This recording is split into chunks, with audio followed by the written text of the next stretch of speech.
And we are on. Okay, can I start? Yes, you can start. It's up to you now. Okay, thank you very much, Mark, and welcome to everybody.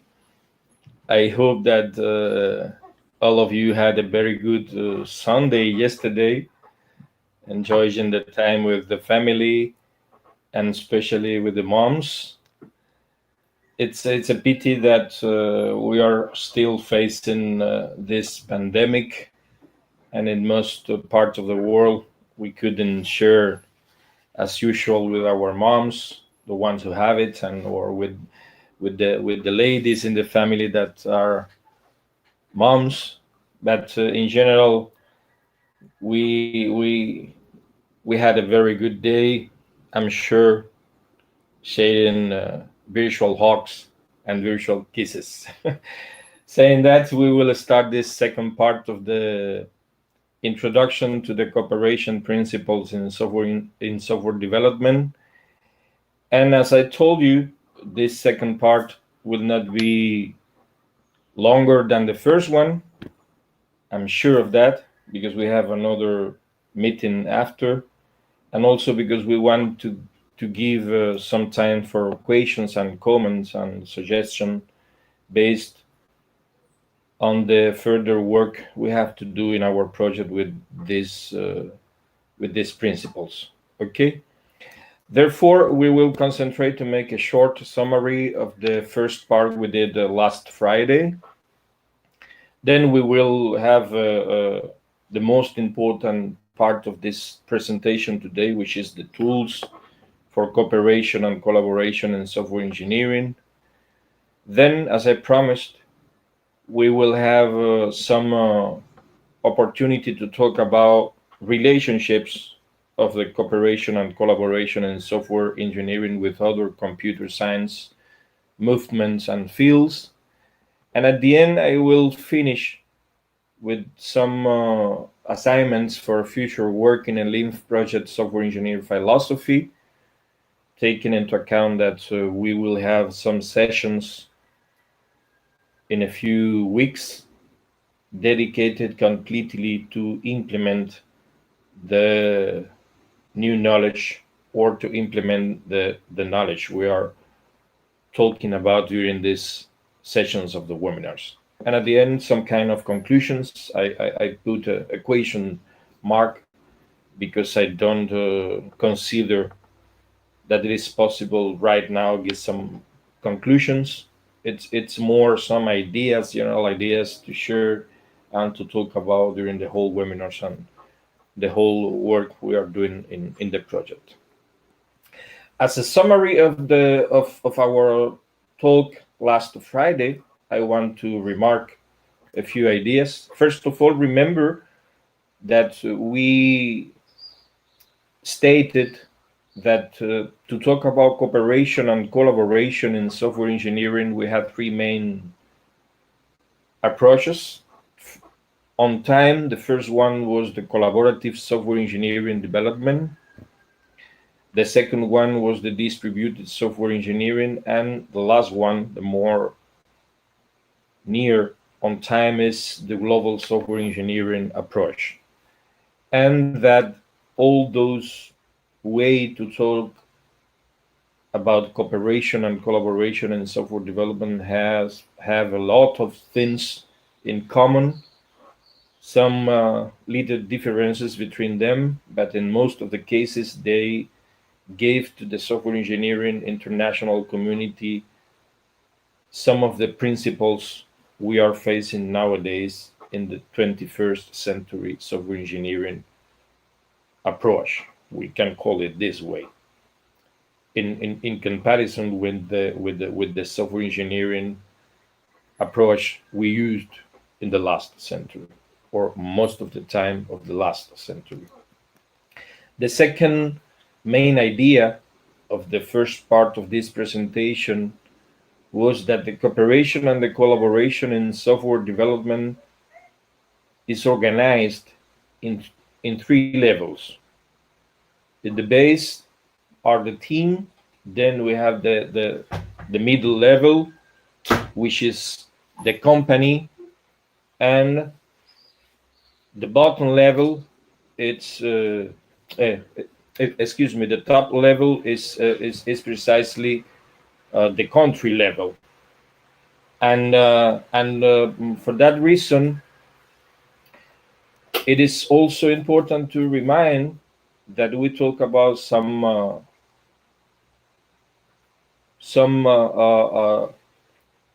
challenges we have to face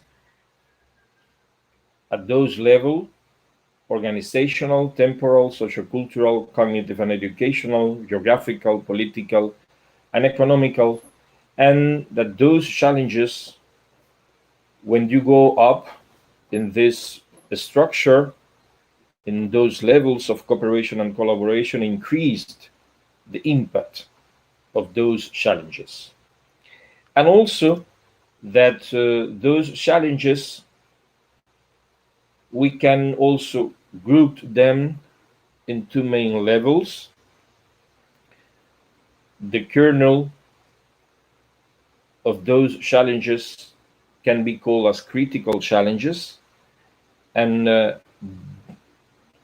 this group is in all the level of the cooperation and collaboration in software development. You can have challenges of communication, knowledge sharing and transfer, coordination, linguistic issues, project and process management, tool management, software architecture and hardware configuration at the team level. You can also have it at the company level, and you will have it for sure at the country level.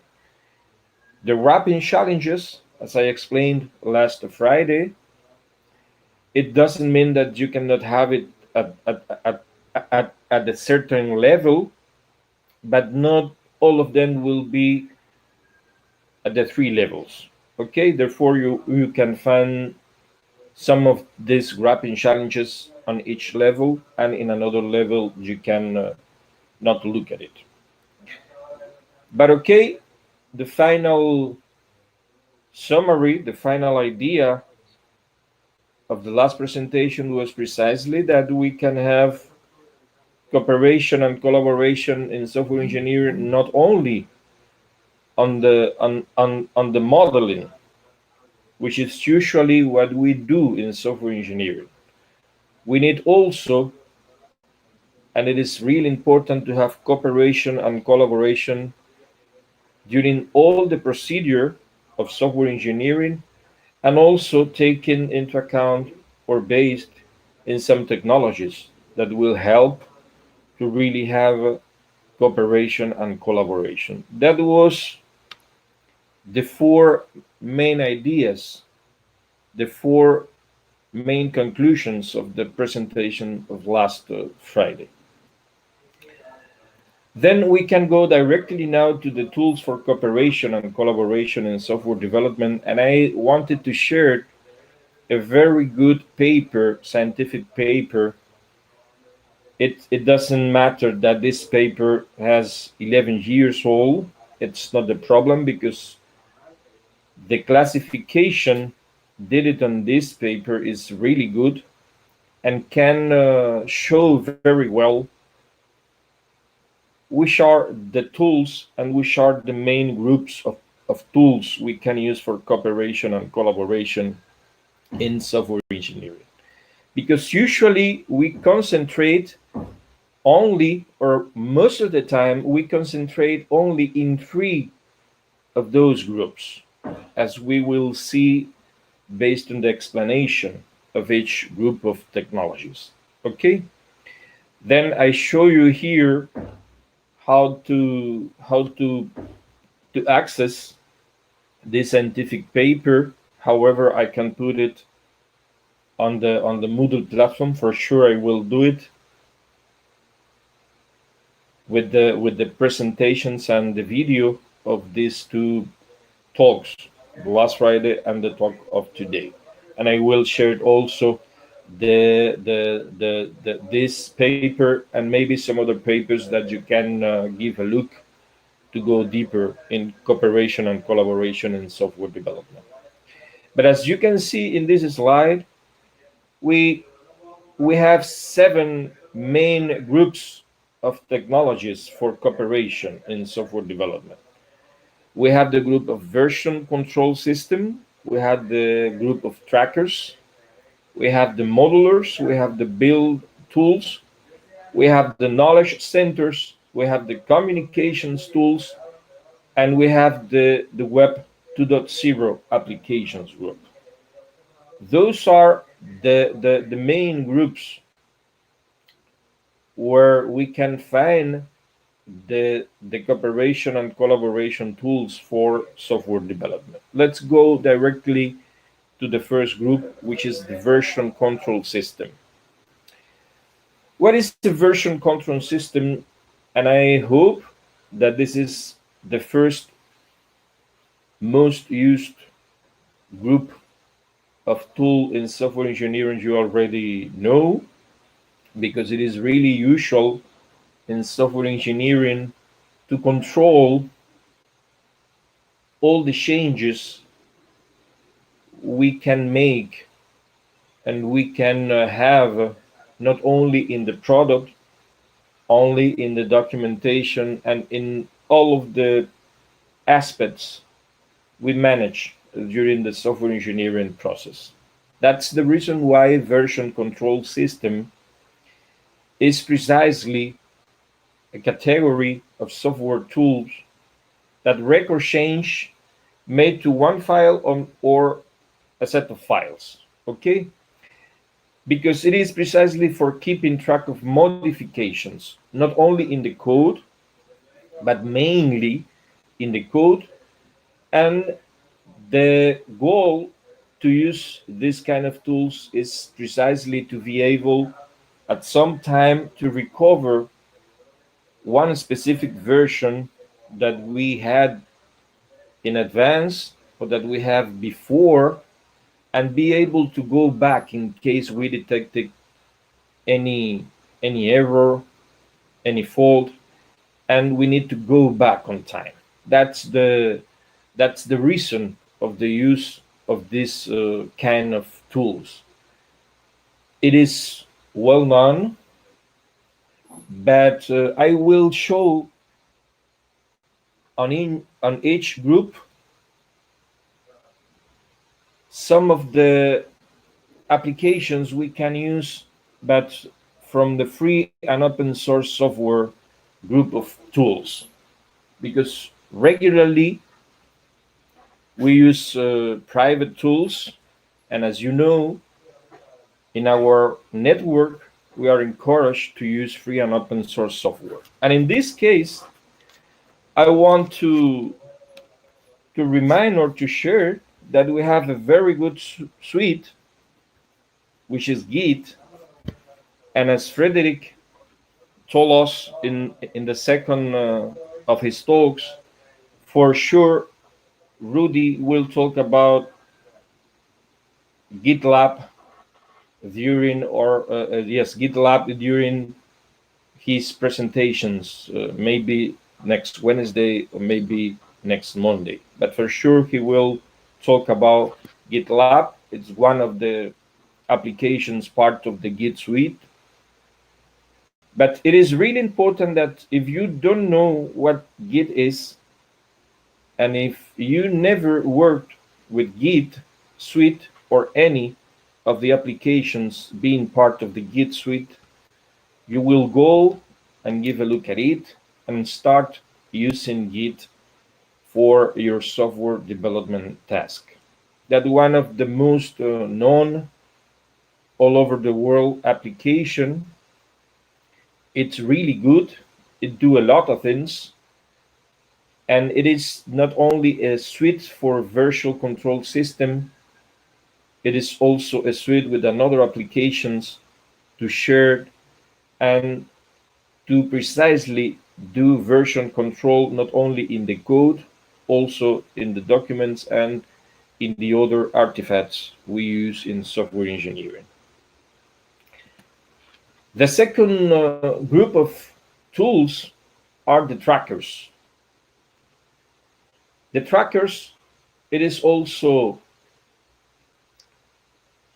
a very well-known group of cooperation and collaboration in software engineering tools, but it's these kind of tools are to manage some of the defects or changes, or to request support from the users and also from other developers of the community.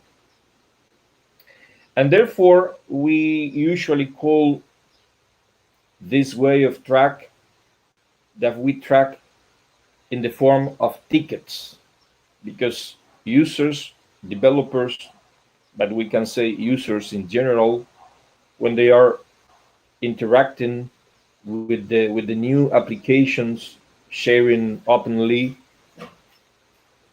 they encounter faults, they encounter defects, they encounter something that they don't like, or something that they think it could be improved, and therefore they can give an alert to the development team. And the way to do those alerts, it's doing a ticket. And this ticket, it's directly received by the manager in the software development team. It is by the support team. And this is a way to keep a record of all the tickets that the new product has. And therefore, we can work easier, and we can know the way we have to follow to solve all the tickets we receive. And the good news of this kind of tools is precisely that all the tickets are in the same database, and therefore everybody can access to this tickets database over the web. And therefore it doesn't matter where you are geographically, you can access the tickets database, and then you can be part of the solution also. And one very good application belonging to this group of tools is precisely Redmine. Redmine is also a free and open source software solution that do these kind of things. It's not an application used everywhere, but I can assure you that it is used in all the continents. And if a software team want to use a free and open source software solution also for application of the principles of this philosophy, which is actually really good, and it's the goal of our project, that is a very good option to use.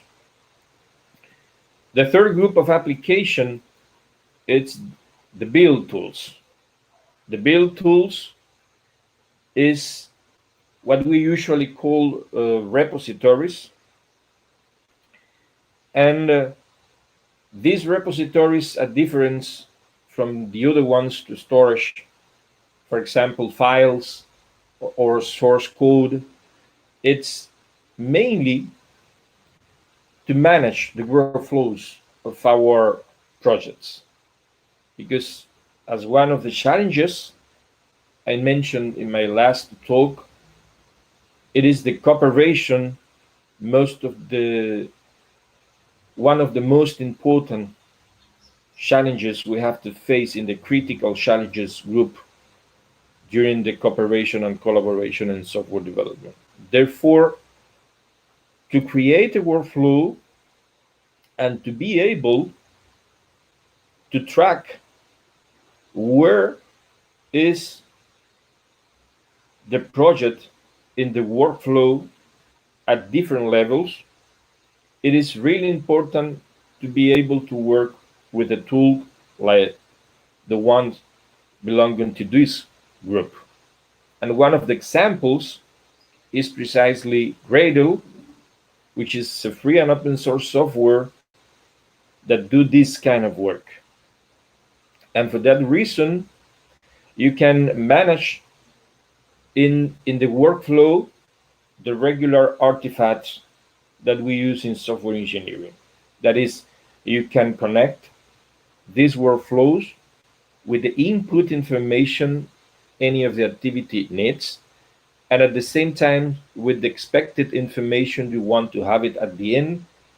And this application will control if you have all the information together, not only the way you accomplish the workflow, also in which exactly step of the workflow it's any file, document, or artifact in general. Therefore, you can say that it is a really good application. It is also web-based application, and you will have dashboard to will show you all the time the status of current and past bills.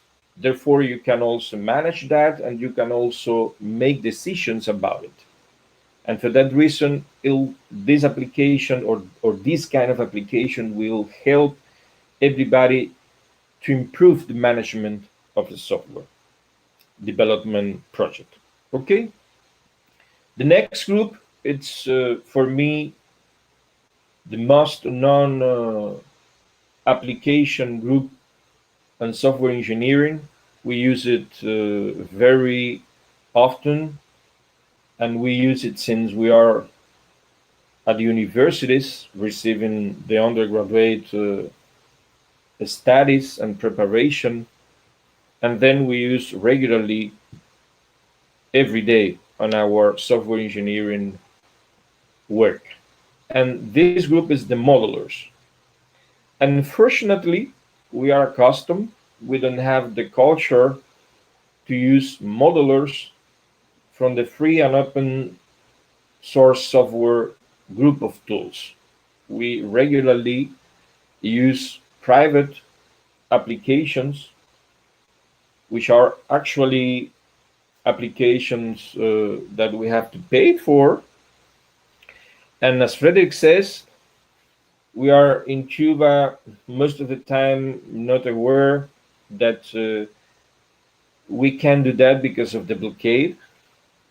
But if we don't have the blockade, we will have a lot of troubles because we use a lot private applications without taking into account or without taking too much attention to the consequences of the use of private applications.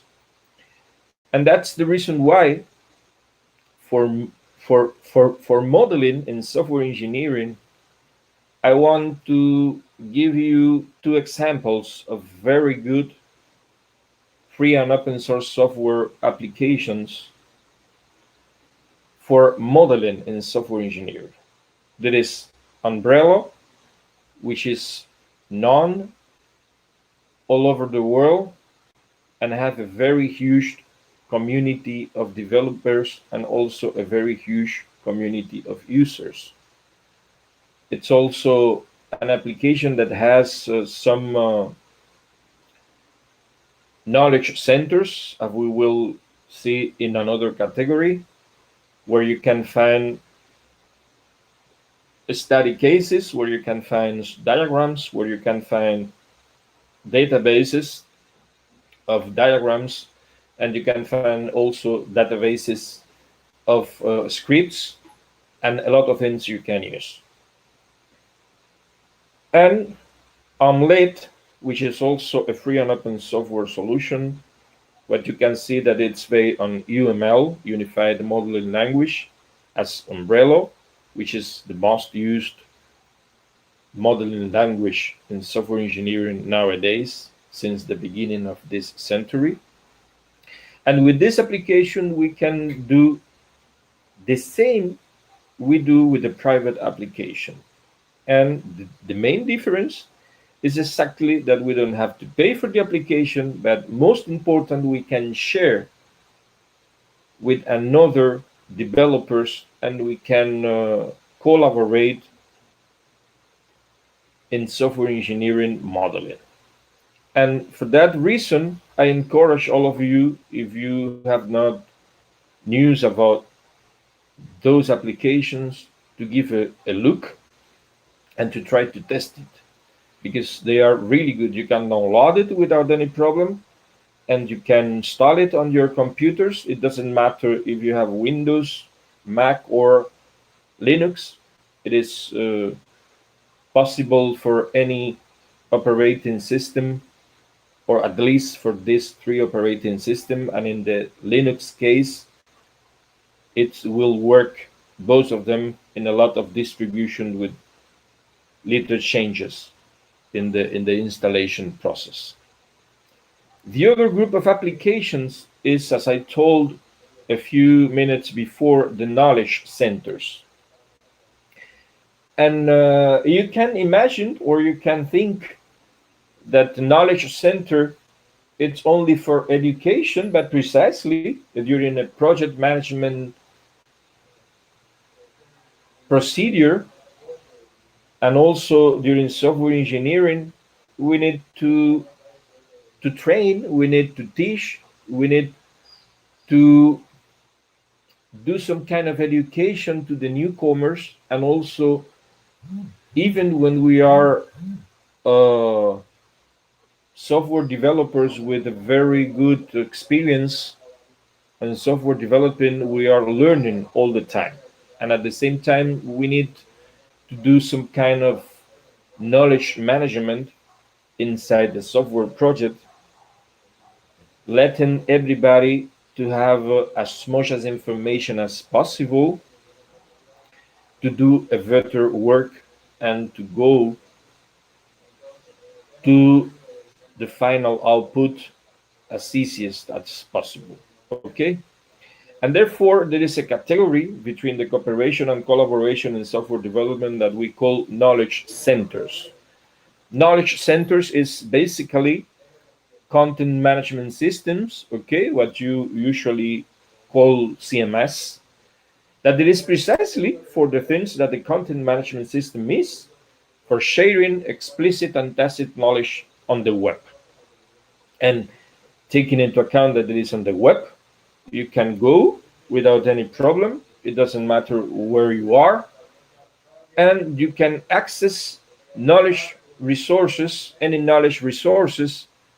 And also, you can use knowledge centers as a tool to support trainings and the evaluation, which is also really important, of how every team member grows for a new and more complex task. For example, Frederick was explaining how newcomers on free and open source software communities increased the complexity of the task they have to do. And these knowledge centers are a very good way not only to train, also to be able to make evaluations if this newcomer is ready for a new task, or also to put this newcomer in contact with an expert, or with a group and experts, and be able to learn faster and to improve the learning of this newcomer. Therefore, knowledge centers are really important in software engineering. And most of the time, we forget these kind of things, because most of the time, we only concentrate in software development, and we don't think in how people learn and how the knowledge is managed inside the project. And the most known application in this case is one that we use very much, which is Moodle. And Moodle platform is not the only one. I use this example precisely because it's the one we use in our project. But it's only to show that Moodle can serve to our project not only as an output technology we are giving to the network or to the universities. It's also a technology and a tool, to be more precise in my talking, a tool that we can also use for software development. And therefore, we need to increase the way we use Moodle to share knowledge and to share resources. The communication tools, which is a very large group of tools, it is something that we are accustomed to use in social dynamics, but it is nowadays for teleworking, taking into account that we can be on different geographic places all over the world. It is really important to keep synchronous and asynchronous communication between the team members. And it's only a group of software tools that it is not exclusive for software engineering. And it's really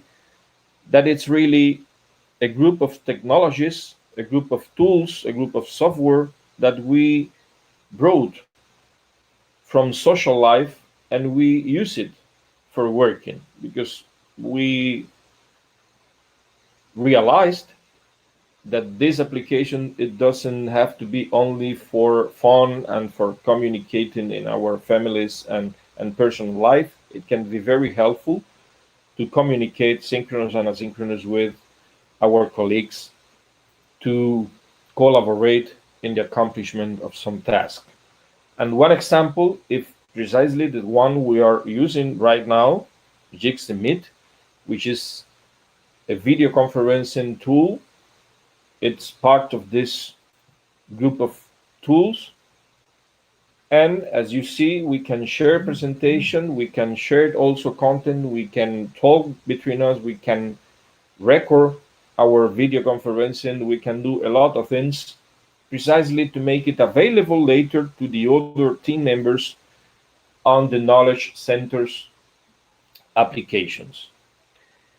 Okay, part of these tools are email, chat, blog, voice over IP, instant messaging, online edition, for example, which is one of the most used nowadays tools for teleworking. Unfortunately, there are some complaints about online edition because of the difficulties when too much people are participating in the edition of one resource and they cannot follow as quick as the changes are made, and this interfere the way they can really give some inputs to the improvement of the resource. That's one of the most declared complaints of this kind of applications, but for sure in a few years we will have a more good workflow for online edition of the document if we are working online and if we are working synchronously. Okay, because when you work in an asynchronous manner, it doesn't matter because you will see the change after someone else did it, or someone else will see your changes after you did it. But if everybody is working in a synchronous way, it is really difficult that you can make a very good management of the online edition. But okay, it is part of this communication tools, and it is precisely to encourage cooperation and collaboration, not only in software development. That is also some of the groups of tools coming from social life, from social context, okay, that we brought for the work context. And at the end, there are also another social group of tools, which is the Web 2.0 applications that we use to make user contributions, rich interactions, and community building. And precisely these kind of applications encourage and improve the way we connect with another professionals in the same field we are working. The most well-known application in this group is LinkedIn, which is very famous. Okay, but unfortunately, LinkedIn, you can only access a few features of the application for free. If you want to really use the very strong features of the application, you have to pay for it. And of course, it is not free and open source software solution. It is only free some basic features of the applications and not really the best one of the features of the application. But in the contrary, you can have another applications. For example, a similar to LinkedIn is Join App, which is actually an application that has a mobile branch of this application that you can have it on your mobile device, and also you can have it on the web. And it is quite similar to LinkedIn and do the same things that regularly we use in this kind of application. We have a profile, we shared our expertise, our knowledge, we share our interest, we decided to which group we want to be part of, and then you can find some other peoples of the same interest of you, and the applications also will suggest you some other groups that are in the same fields or in the same interest you want to be part of. And also, there is a very well-known application, which is WordPress, which is a blogging platform mainly.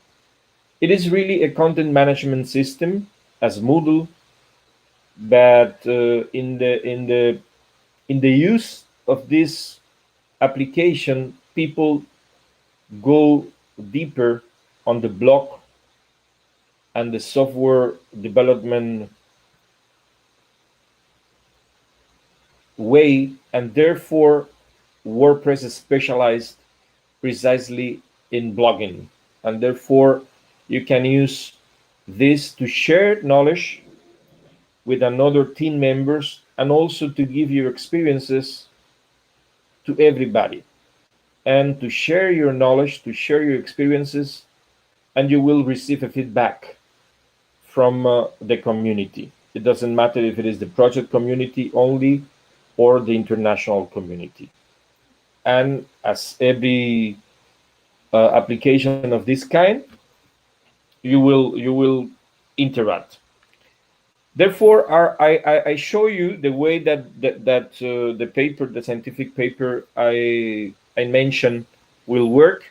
You can give a deeper look to this table when you have the paper on Moodle, and you can see that you have what we call the Collaborative Development Environment, CDE.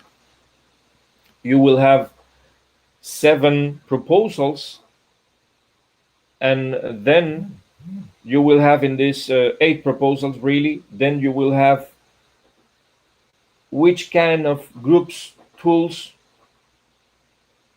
each of these proposals have applications for.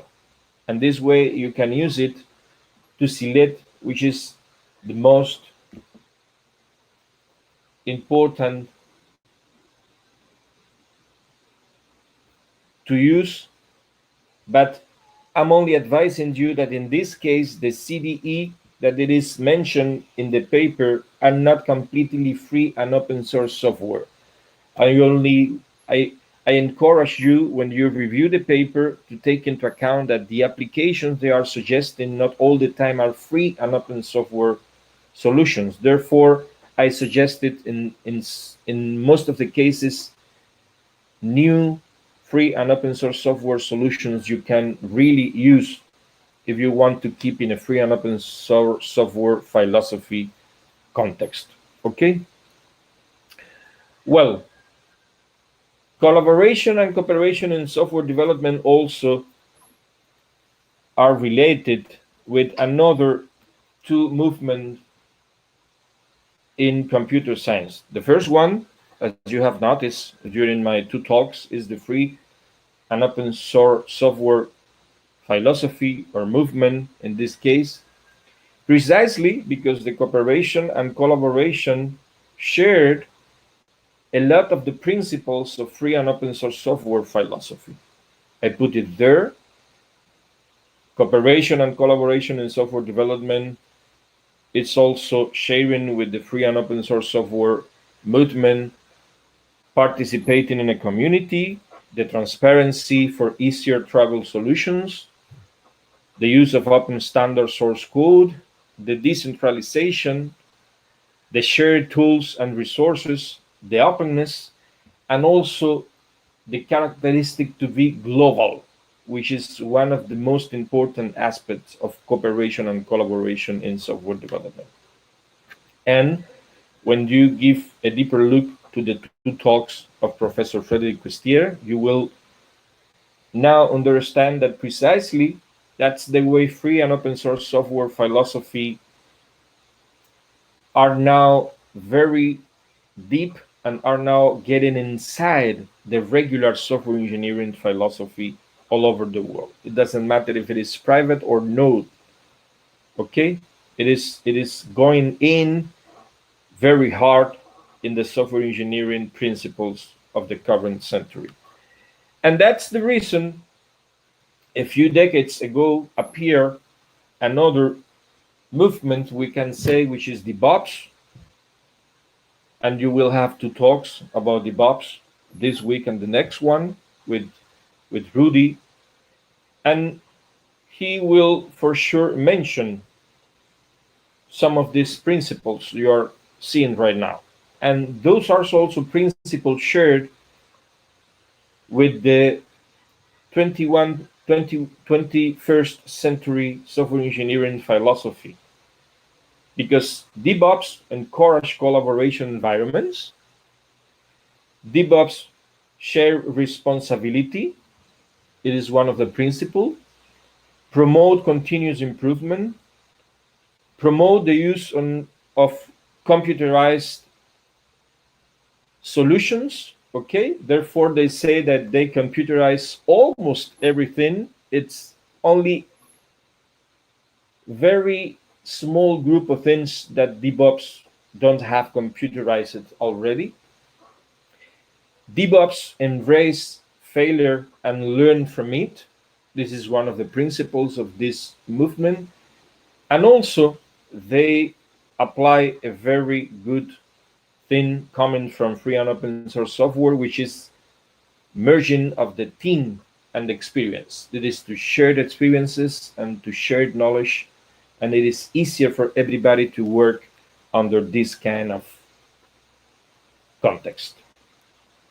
Based on that, I want to reuse some of the slides that Frédéric used in the second talk to go to the future work in a LIMF project software engineering philosophy, because Frédéric suggested all of you to search and list in these 7 topics: website, source code, repository, license, documentation, communication channels, and bug and feature request tracking tool, and to apply what you find in this search and list,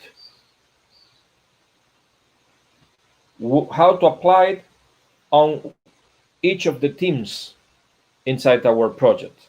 Okay, and if you take into account that I suggested you a group of tools that you can use for collaborate and to cooperate in software engineering, then you can have an easier opportunity to decide which of these tools you can use for really impact in the transformation of the way we are doing software engineering now in our project.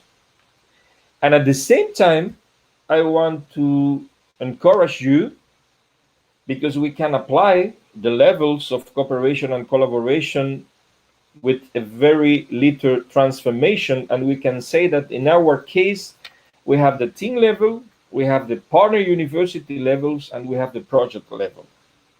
We have the same challenges, and now we need to really understand that if we are if we don't use an ecosystem of these applications to software engineer, we will have a lot of troubles to really manage the critical challenges that we have been talking about in all the presentations.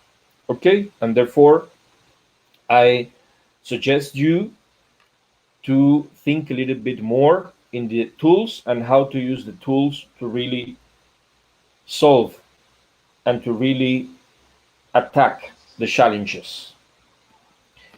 As way of a conclusion, we can say 5 important ideas. The first one, it's that like I said, the current software engineering practices have adopted a large number of principles from openness philosophy in the software development. It is for free and open software philosophy. The second main idea, if we can say that it is a conclusion, is that collaboration and cooperation in software development brings benefits to enjoy, but also, and it is really important to notice that, brings challenges to fight and risk to mitigate. The third main idea is that the project is a context for learning and sharing rather than a place to hide and to compete.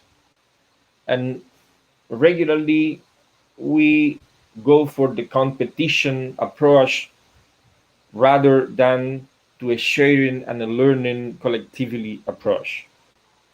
Also, that tools are for collaborating, and the most important thing is to save time, effort, storage, risk, and faults.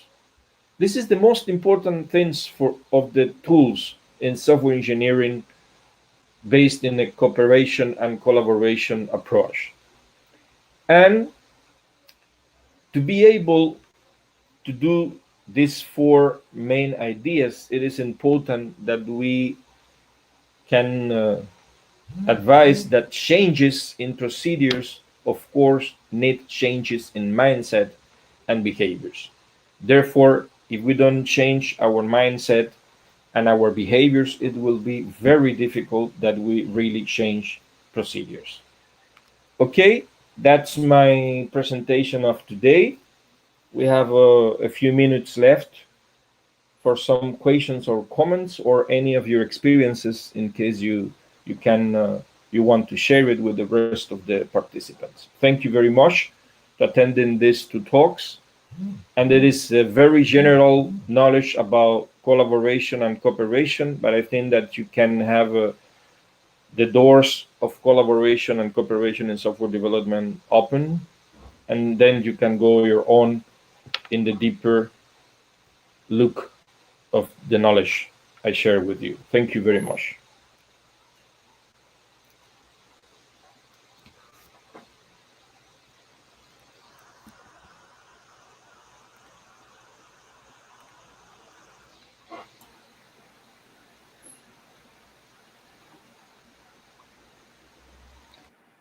Some questions and remarks?